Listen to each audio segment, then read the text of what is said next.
श्री कृष्ण के बारे में न जाने कितने चर्चित कहानियाँ हैं जिन्हें सदियों से सुनाया जाता रहा है।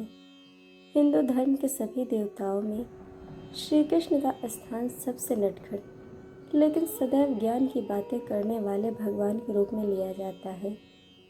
महाभारत में श्री कृष्ण का बहुत ही अहम किरदार रहा है, जिन्होंने बिना शस्त्र उठाए ही युद्ध को अंजाम दे दिया था।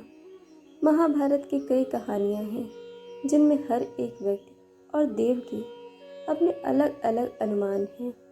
आपने शायद गौर किया हो कि महाभारत में श्री कृष्ण को अर्जुन माधव कहकर पुकारते थे और द्रौपदी उनको हमेशा गोविंद कहती थी। श्री कृष्ण का आदर करता हुआ गीत गोविंद बोलो हरि गोपाल बोलो भी बहुत प्रचलित है। लेकिन क्या कभी आपने ये सोचा है कि श्री कृष्ण का ये नाम यानी गोविंद कैसे पड़ा? श्री कृष्ण के इस नाम का जिक्र ब्रह्म पुराण से लेकर महाभारत तक सभी जगहों में किया गया है। आज हम इस वीडियो के माध्यम से इस नाम का मतलब समझते हैं और ये जानते हैं कि श्री कृष्ण को गोविंद क्यों कहा जाता है। गोविंद का अगर संधि विच्छेद किया जाए तो गो शब्द के 3 अहम अर्थ सामने आते हैं। इन्हीं शब्दों के कारण श्री कृष्ण का नाम गोविंद पड़ा। विंद शब्द का अर्थ है आनंदित करने वाला। ऐसे में ये दोनों शब्द मिलकर 3 अर्थ निकालते हैं।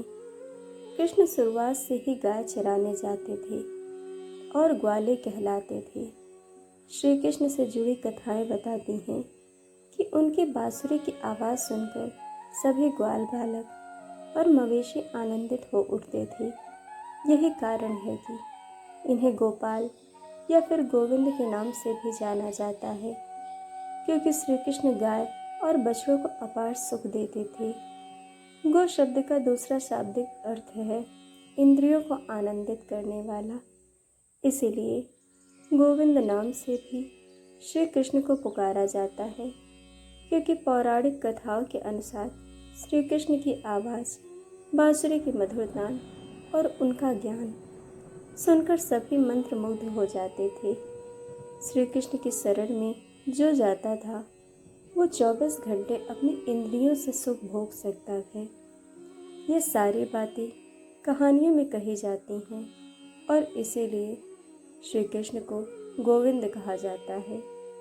गो शब्द का तीसरा अर्थ है धरती और अपने कूर्म अवतार में नारायण ने मंदराचल पर्वत को अपनी पीठ में संरक्षित किया था। वाराह के रूप में उन्होंने असुरों से भूमि की देवी को बचाया था और धरती को उन्होंने आनंदित किया था। इसीलिए श्री कृष्ण को गोविंद कहा जाता है। महाभारत की कथा बताती है कि जब द्रौपदी का चीरहरण होना था तब उन्होंने गोविंद नाम लेकर ही कृष्ण को पुकारा था। उस समय यह श्लोक कहा गया था, गोविंद पुंडरीकाक्षा रक्षा शरणागतम।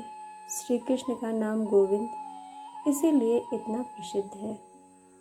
दोस्तों, आपको कहानी कैसी लगी यह हमें कमेंट करके ज़रूर बताइएगा और चैनल को सब्सक्राइब, वीडियो को लाइक शेयर करना बिल्कुल मत भूलिएगा।